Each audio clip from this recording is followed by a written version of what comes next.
ವೀರಣ್ಣವ್ರು ಸರಿ, ಈಗ ನಿಮ್ದು ನೀವು ಕೂಡ ಈಗ ನಿಮ್ಗೆ ದೇವೇಗೌಡರಿಗೂ ಕೂಡ ಕಳಿಸಿದ್ದಾರೆ, ಪತ್ರ ಕಳಿಸಿದ್ದಾರೆ. ದೇವೇಗೌಡರು ದೆಹಲಿಯಲ್ಲೇ ಇದ್ದಾರೆ. ಹೌದು, ಇವತ್ತು ರಾಜ್ಯಸಭೆಯಲ್ಲೂ ಕೂಡ ದೇವೇಗೌಡರು ಮಾತಾಡಿದ್ರು, ಅದನ್ನು ಕೂಡ ನಾನು ನೋಡಿದೆ. ಇಂಥ ಒಂದು 92ನೇ ವಯಸ್ಸಿನಲ್ಲೂ ಕೂಡ ಅವರು ಇವತ್ತು ರಾಜ್ಯಸಭೆಯಲ್ಲಿ ಹೇಳ್ತಾ ಇದ್ದಾರೆ, ಕರ್ನಾಟಕ ಒಂದು ಅನುತ್ಪಾದಕ ಏನು ಜನರ ತೆರಿಗೆ ಬರ್ತಿದೆ ಅನುತ್ಪಾದಕವಾಗಿ ಖರ್ಚು ಮಾಡಿರೋದ್ರಿಂದ ಈ ರೀತಿಗೆ ಈ ಹಂತಕ್ಕೆ ಆರ್ಥಿಕ ಪರಿಸ್ಥಿತಿ ಕರ್ನಾಟಕದ್ದು ಬಂದು ನಿಂತಿದೆ ಅಂತ ಕೂಡ ಇವತ್ತು ರಾಜ್ಯಸಭೆಯಲ್ಲಿ ಹೇಳಿದ್ರು. ಅದ ನಂತರ ಕೇರಳದು ಕೂಡ ಉದಾಹರಣೆ ಕೊಟ್ಟರು. ಅಲ್ಲಿ ಪಿಣರಾಯಿ ವಿಜಯನ್ ಅವರು ಮುಖ್ಯಮಂತ್ರಿಗಳಿದ್ದಾರೆ, ಅವರು ಕಾಂಗ್ರೆಸ್ ಅವ್ರನ್ನ ಕರೆದ್ರೆ ಈ ರೀತಿ ಕೇಂದ್ರದ ಬಳಿ ಮನವಿ ಮಾಡೋಣ ಅಂದರೆ ಅಲ್ಲಿ ಬಂದು ಆಗೋದಿಲ್ಲ ಅಂತ ಹೇಳಿದ್ದಾರೆ. ಇಲ್ಲಿ ಕರ್ನಾಟಕದಲ್ಲಿ ಇವ್ರು ಏನು ಮಾಡ್ತಾ ಇದ್ದಾರೆ, ಎಲ್ಲ ಪಕ್ಷದವ್ರಿಗೂ ಕೂಡ ಒಂದು ಇವತ್ತು ಲೆಟರ್ ಕಳಿಸಿದ್ದಾರೆ CM. ಅಂದರೆ ಯಾವ ರೀತಿ ಡ್ಯೂಯಲ್ ಸ್ಟ್ಯಾಂಡರ್ಡ್ ಮಾಡ್ತಾ ಇದ್ದಾರೆ ನೀವೇ ನೋಡ್ಬೋದು. ಕಾಂಗ್ರೆಸ್ಸು ಅಂದರೆ ಅಲ್ಲೂ ಒಂಥರ ಸಿದ್ಧಾಂತ, ಇಲ್ಲೂ ಒಂಥರ ಸಿದ್ಧಾಂತ ಇದೆ ಇವ್ರದ್ದು. ನಂತರ ಕಾಂಗ್ರೆಸ್ ವಕ್ತಾರ ಮಿತ್ರರು ಹೇಳ್ತಾ ಇದ್ರು 14ನೇ ಫೈನಾನ್ಸ್ ಕಮಿಷನ್ನು 15ನೇ ಫೈನಾನ್ಸ್ ಕಮಿಷನ್ಗೆ ವ್ಯತ್ಯಾಸ ಆಗಿದೆ. ಹೌದು, ವ್ಯತ್ಯಾಸ ಆಗಿರೋದು ಸತ್ಯ ಇದೆ. 4.72% ಇತ್ತು ನಮಗೆ 14ನೇ ಫೈನಾನ್ಸ್ ಕಮಿಷನಲ್ಲಿ ಟ್ಯಾಕ್ಸ್ ಡೆವಲ್ಯೂಷನ್ ಆಫ್ ಫಂಡ್ ಬರ್ತಾ ಇದ್ದಿದ್ದು. 4.72 15th ಅಲ್ಲಿ 3.64% ಇದೆ. ಅಂದ್ರೆ 1.08% ಕಮ್ಮಿ ಆಗಿದೆ. ಇದು ಫೈನಾನ್ಸ್ ಕಮಿಷನ್ ಫಾರ್ಮೇಶನ್ ಆಗೋದು ಪ್ರತಿ 5 ವರ್ಷಕ್ಕೊಮ್ಮೆ.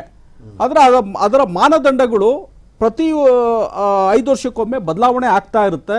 ಅದನ್ನ ಖಂಡಿತವಾಗ್ಲೂ ರಾಜ್ಯದ ಮುಖ್ಯಮಂತ್ರಿಗಳು ಇರ್ಬೋದು, ಹಣಕಾಸು ಮಂತ್ರಿಗಳು ಇರ್ಬೋದು, ಅವರು ಅದನ್ನ ಪರಿಶೀಲಿಸಬೇಕಾಗುತ್ತೆ. ಅದ್ರ ಮೇಲೇ ನಮಗೆ ಶಿಫಾರಸು ಮಾಡಿ ಈ ಡೆವಲ್ಯೂಷನ್ ಆಫ್ ಟ್ಯಾಕ್ಸ್ ಬರೋದು ರಾಜ್ಯಗಳಿಗೆ. 15ನೇ ಫೈನಾನ್ಸ್ ಕಮಿಷನ್ ಆದಾಗ ಸನ್ಮಾನ್ಯ ಸಿದ್ದರಾಮಯ್ಯವರೇ ಈ ರಾಜ್ಯದ ಮುಖ್ಯಮಂತ್ರಿ ಆಗಿದ್ರು. ಅದಾಗಿದ್ದು ಫಾರ್ಮೇಶನ್ ನವೆಂಬರ್ 2017ರಲ್ಲಿ. ಆ ಟೈಮಲ್ಲಿ ಏನ್ ಮಾಡ್ತಾ ಇದ್ರು, ಅವ್ರಿಗೆ ಇದು ಗೊತ್ತಿರ್ಲಿಲ್ವಾ, ಈ ರೀತಿ ವ್ಯತ್ಯಾಸ ಆಗುತ್ತೆ, ರಾಜ್ಯಕ್ಕೆ ನಷ್ಟ ಆಗುತ್ತೆ ಅಂತ ಗೊತ್ತಿರ್ಲಿಲ್ವಾ?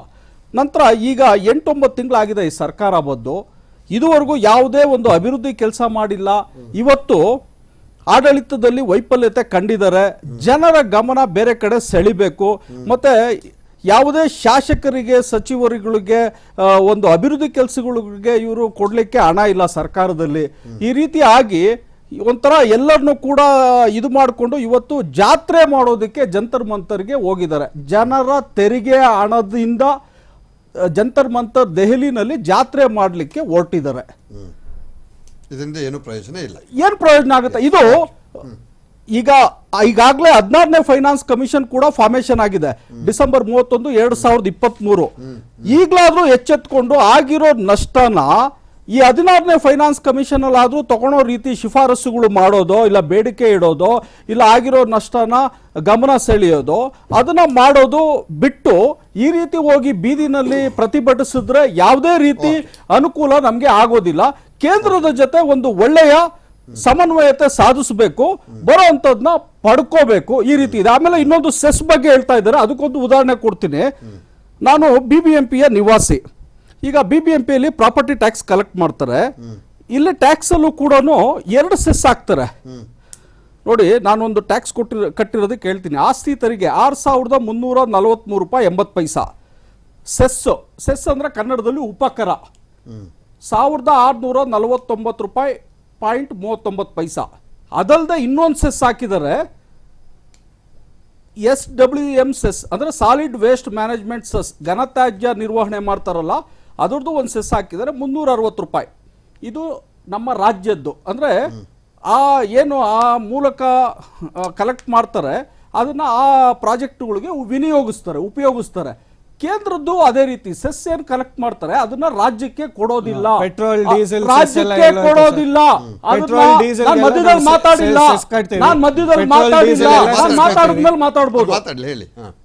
ಕೇಂದ್ರದ್ದು ಸೆಸ್ ಅದೇ ರೀತಿನೇ ಯಾವ್ಯಾವ ಪ್ರಾಜೆಕ್ಟ್ಗಳಿಗೆ ಇಲ್ಲ ಯಾವ್ಯಾವ ಎಡ್ಡಿಗಳು ಕಲೆಕ್ಟ್ ಮಾಡ್ತಾರೋ ಅಂತ ಪ್ರಾಜೆಕ್ಟ್ಗಳಿಗೇನೆ ವಿನಿಯೋಗಿಸ್ತಾರೆ. ಈಗ ಕೇಂದ್ರದಿಂದ ಕೂಡ ನಮ್ಗೆ ಕೇಂದ್ರದ ಸಹಭಾಗಿತ್ವದ ಯೋಜನೆಗಳಿದಾವೆ, ಆ ಯೋಜನೆಗಳಿಗೆ ಅದು ವಿನಿಯೋಗಿಸಲ್ಪಡುತ್ತೆ. ಆಮೇಲೆ ಇನ್ನೂ ಒಂದು ಹೇಳಲಿಕ್ಕೆ ಇಷ್ಟಪಡ್ತೀನಿ, ಇಷ್ಟೆಲ್ಲ ಮಾತಾಡೋ ಸಿದ್ದರಾಮಯ್ಯವರು ನಮ್ಮ ರಾಜ್ಯಕ್ಕೆ 36,941 ಕೋಟಿ ಕೇಂದ್ರದಿಂದ ಬರ್ತಕ್ಕಂಥ ಒಂದು ಅನುದಾನ ಬಂದಿಲ್ಲ. ಈ ವರ್ಷ 11,265 ಕೋಟಿ. ಅದು ಕಾರಣ ನೋಡಿದ್ರೆ ಸ್ಥಳೀಯ ಆಡಳಿತ ಇಲ್ಲ, ಅಂದ್ರೆ ಚುನಾಯಿತ ಜನಪ್ರತಿನಿಧಿಗಳು ಇಲ್ಲದೆ ಇರೋದಕ್ಕೋಸ್ಕರ. BBMP ಇರ್ಬೋದು, ತಾಲೂಕ್ ಪಂಚಾಯತಿ ಇರ್ಬೋದು, ಜಿಲ್ಲಾ ಪಂಚಾಯತಿ ಇರ್ಬೋದು, ಇವತ್ತು ಇದ್ದಿದ್ರೆ ಅಧಿಕಾರದಲ್ಲಿ 11,265 ಕೋಟಿ ಈ ವರ್ಷ ಬರ್ತಿತ್ತು. ಇದಕ್ಕೆ ಕಾರಣ ಇವರ ಬೇಜವಾಬ್ದಾರಿತನ. ಇದನ್ನ ಇವರು ಜನತೆ ಬಳಿ ಹೇಳ್ತಾ ಇಲ್ಲ.